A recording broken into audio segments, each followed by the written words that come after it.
Good morning students, my name is Madhavi, working in COE, Vardhanapet. Today our topic is disorders of the circulatory system. Disorder means a disrupt in the normal functioning. And the first one is hypertension or high blood pressure. Blood is going to flow in blood vessels. The pressure or the force which is exerted by the blood on the wall of the vessels, we call it as the blood pressure, and it is measured by an instrument called as Spitbone manometer. And the normal blood pressure is 120 by 80 mm of Hg, and 120 is called as the systolic or the contraction pressure, and 80 is called as the diastolic or relaxation pressure.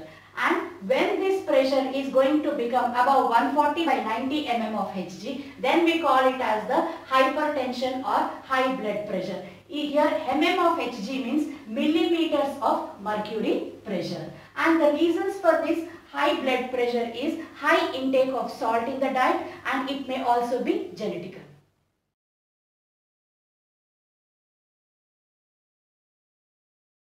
The second one is coronary artery disease, which is also called as atherosclerotic heart disease.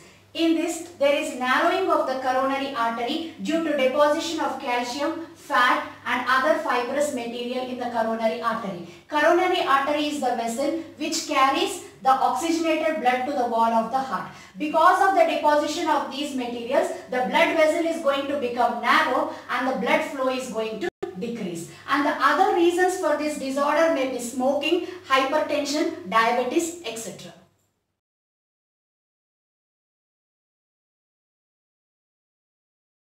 Third one is angina pectoris. It shows acute chest pain due to narrowing of the blood vessels and deprived blood supply to the heart muscles. It can be seen in both men and women of middle age as well as in the elderly people. The major risk factors for this angina pectoris is high cholesterol, diabetes, hypertension, smoking, etc.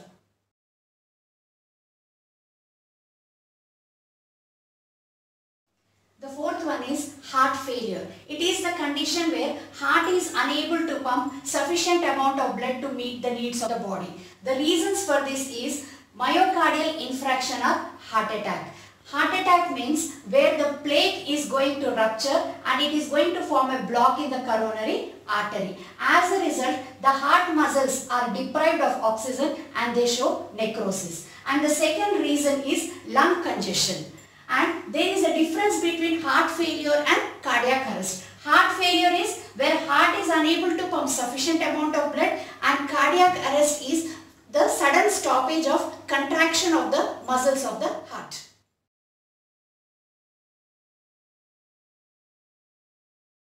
Students, today your homework is write the difference between heart failure, heart attack and cardiac arrest.